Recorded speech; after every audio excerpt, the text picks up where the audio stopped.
Искам да ви запозная с новия си проект Patso Diversity. Състои се от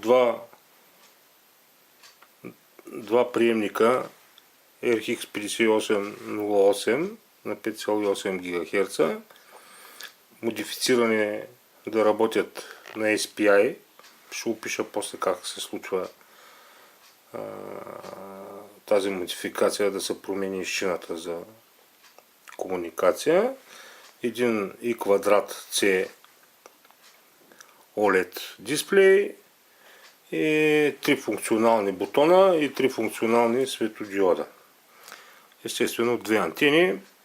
Сложил съм каквито имам под ръка за тестовете. Ето, подавам захранване. Светва моето лого. Инициализира се и започна да сканира. Естествено имам включен един Patso предавател на 5.8. Беше засечен веднага. A-band, четвърти канал, 5645 МГц. Тук естествено има два бар графа, които показват нивото на RSS сигнала на канал А и на канал Б. В момента работи канал Б с по-силен сигнал, т.е. тази антена, ето синята, и свети синия светодиод, респективно.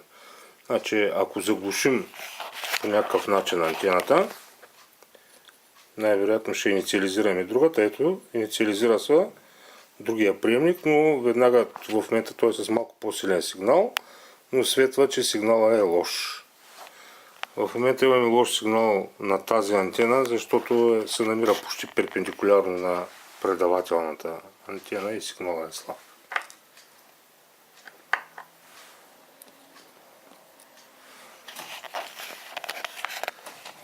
Естествено, системата има много подменюта. Можем да сканираме автоматично, можем да сканираме по лента, можем да сканираме и ръчно. Сега пуснах автоматично сканиране. Тук отдолу естествено прави спектрален анализ. Ето отново на закача на четвърти канал. 5645 A-band, четвърти канал, Patso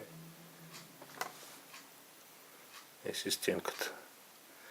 Естествено, в менюто има възможност за калибрация.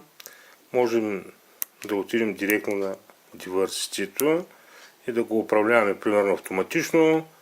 Ръчно да изберем канал Б или канал А, или отново да отидем на автоматично. Стартираме отново търсенето и той трябва да намери правилния канал. Ето, намери го. Четвърти канал. Общо взето това е.